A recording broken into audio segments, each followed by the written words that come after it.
Hi hello నమస్తే welcome to social post. నేను మీ రచనారెడ్డి. ఈ రోజు మనతో ఉన్నారు గెస్ట్ పిఎస్ చంద్రశేఖర్ గారు, amphi registered mutual fund distributor. ఇల్లు కొంటే మనం డౌన్ పేమెంట్ ఎంత కట్టాలి, ఇలాంటివన్నీ సార్తో మాట్లాడి మనం డిస్కస్ చేద్దాం.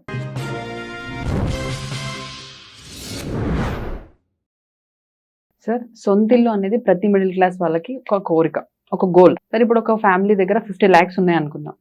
వాళ్ళు ఎంటైర్ అమౌంట్ కట్టి ఇల్లు తీసుకోవడం బెటరా, లేదా కొంచెం డౌన్ పేమెంట్ కట్టి రిమైనింగ్ అమౌంట్ ని ఇన్వెస్ట్ చేయడం బెటరా? ఫ్యూచర్ లో లాంగ్ టర్మ్ లో ఏది ఎక్కువ వెల్త్ ని క్రియేట్ చేస్తుంది? మేడం, ఇది పర్సన్ టు పర్సన్ డిపెండెంట్ అవుతుంది. ఎలాగంటే కొంతమంది అసలు ఇన్వెస్ట్మెంట్కి ఇష్టపడరు. వాళ్ళు ఏంటంటే ఇల్లులు కొంటూ పోతారు.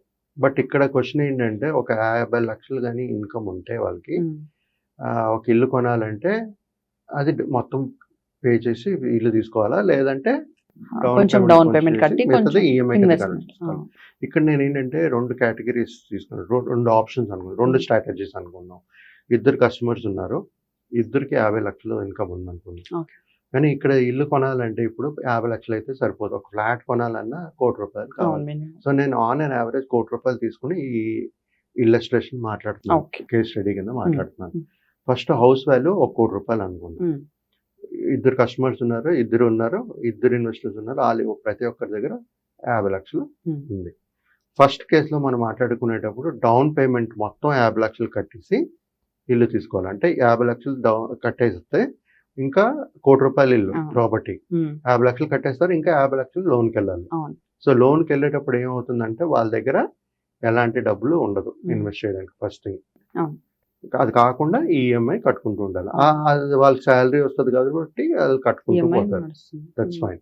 అది కాకుండా ఎప్పుడైతే ఇలాగా ఎక్కువ డౌన్ పేమెంట్ చేస్తామో వాళ్ళ ఇంట్రెస్ట్ అనేది కొంచెం తక్కువ ఉంటుంది. అంటే ఇంట్రెస్ట్ రేట్ మాట్లాడట్లేదు, ఇంట్రెస్ట్ మాట్లాడుతాం. అంటే ఎప్పుడైతే మనం డౌన్ పేమెంట్ ఎక్కువ కడతామో, తక్కువ 50 lakhs లోన్ తీసుకున్నప్పుడు మనకి ఇంట్రెస్ట్ అమౌంట్ తక్కువ ఉంటుంది. అదే కాకుండా మనం ఇలాంటి స్ట్రాటజీలు ఏంటంటే లిక్విడిటీ అనేది మన దగ్గర లేదు, రైట్? 50 lakhs డౌన్ పేమెంట్ చేస్తాము, 50 lakhs లోన్ తీసుకుని ఈఎంఐ కడతాం. సో మన దగ్గర క్యాష్ ఏం లేదు, లిక్విడిటీ అనేది లేదు మన దగ్గర, ఇన్వెస్టర్ వన్ దగ్గర. సో ఇక్కడ ఏంటంటే ఒక ఇన్వెస్ట్మెంటే చేయట్లేదు కాబట్టి ఆ మొత్తం డబ్బులు తీసుకుని వెళ్ళి హౌస్ లోన్ పెడుతున్నారు కాబట్టి డైవర్సిఫికేషన్ అనేది లేదు. That is another point.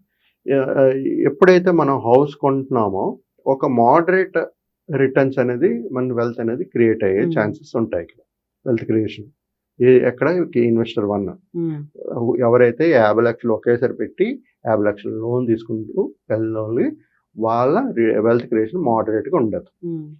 ఇప్పుడు కమింగ్ టు ఇన్వెస్టర్ 2 అనుకున్నాం. వాళ్ళ స్ట్రాటజీ ఏంటంటే 1 crore ఇల్లు, దాంట్లో వాళ్ళు కట్టేది 30 లక్షలు డౌన్ పేమెంట్, 20 లక్షలు ఇన్వెస్ట్మెంట్ చేస్తారు, 70 లక్షలు లోన్కి వెళ్తారు. 1 crore 50 lakhs లో 30 lakhs డౌన్ పేమెంట్ చేస్తారు, 70 lakhs లోన్కి వెళ్తారు, 20 lakhs ఇన్వెస్ట్ చేస్తారు, రైట్? సో ఇక్కడ ఏంటంటే హోమ్ లోను మనకి ఎప్పుడైతే లోన్ ఎక్కువ ఉందో మనకి ఇంట్రెస్ట్ ఎక్కువ కట్టాల్సి వస్తుంది. సో సమయం సుమారుగా 20 సంవత్సరాలు ఉంటుంది ఎవరైనా హోమ్ లోన్ తీసుకునేటప్పుడు. సో ఇంట్రెస్ట్ అనేది మనం ఎక్కువ కడతాం. అది కాకుండా లిక్విడిటీ కూడా ఏంటంటే ఇప్పుడు 30 lakhs కట్టాము, 20 lakhs మన దగ్గర ఉంది అంటే లిక్విడిటీ అనేది మన దగ్గర ఉంది. కావాల్సినప్పుడు మనం ఇమీడియట్ గా తీసుకునే యూజ్ చేసే ఛాన్సెస్ ఉంటాయి. డైవర్సిఫికేషన్ అంటారా? ఇప్పుడు మీరు ఏం చేశారు, కొంత అమౌంట్ ఇంట్లో పెట్టారు, కొంత అమౌంట్ మ్యూచువల్ ఫండ్ లోనో ఇంకెక్కడో, డిఫరెంట్ కేటగిరీస్. అంటే you have invested your investment in a diversified portfolio. అంటే ఒక ప్రాపర్టీ అసెట్ కాకుండా ఇన్వెస్ట్మెంట్స్ కూడా చేశారు.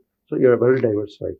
అది కాకుండా మేడం ఇలాంటి దీంట్లో ఈ సెకండ్ ఇన్వెస్టర్ 2లో ఎవరైతే 30 lakhs డౌన్ పేమెంట్, 70 lakhs లోను, 20 lakhs ఇన్వెస్ట్మెంట్ చేసిన వాళ్ళు, అక్కడ వాళ్ళకి హై పొటెన్షియల్ వెల్త్ క్రియేట్ అయ్యే ఛాన్సెస్ ఉంటాయి. ఎందుకంటే ఆల్రెడీ 20 lakhs సుమారుగా మనం జనరల్గా మనం ఈ లోన్ తీసుకున్న 20 years, రైట్? మన 20 lakhs ఏదైతే మనం ఇన్వెస్ట్మెంట్ చేద్దాం అనుకున్నాం ఇన్వెస్టర్ 2లో, ఆ 20 lakhs ఆ డే నుంచి ఇన్వెస్ట్ చేసి 20 years కానీ వదిలేశారు అనుకోండి, వాళ్ళకి సుమారుగా ఎంత వెల్త్ క్రియేట్ అవుతుందో మాట్లాడదాం. డిఫరెంట్ ఇంట్రెస్ట్, డిఫరెంట్ రిటర్న్స్ నేను తీసుకున్నాను. మ్యూచువల్ ఫండ్స్ ఎందుకంటే mutual funds are subject to market risk, returns are not guaranteed. Illustration పర్పస్గా మనం డిఫరెంట్ రిటర్న్స్ తీసుకుంటూ మాట్లాడదాం.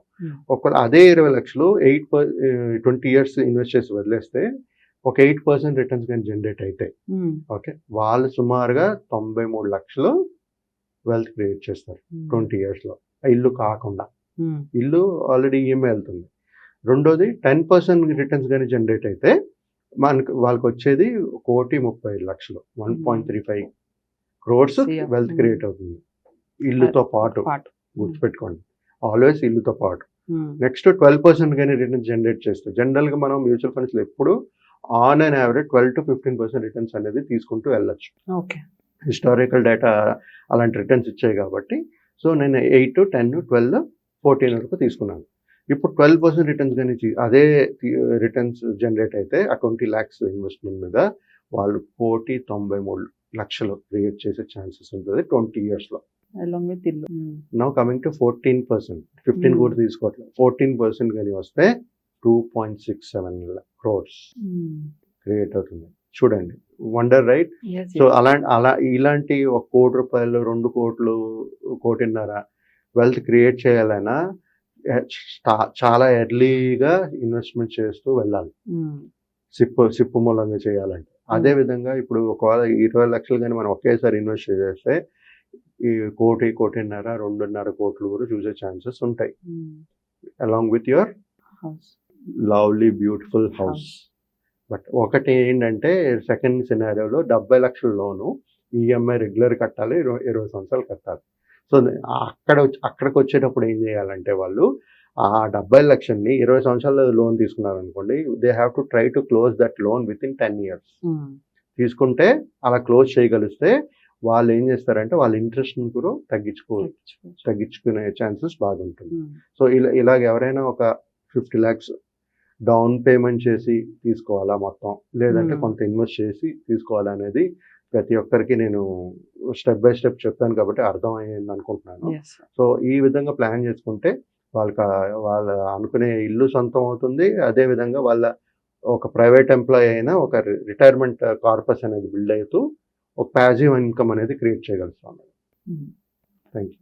సో చూసారుగా, ఇలాంటి యూస్ఫుల్ టిప్స్ కోసం వెంటనే సోషల్ పోస్ట్ ఛానల్ని సబ్స్క్రైబ్ చేసేయండి.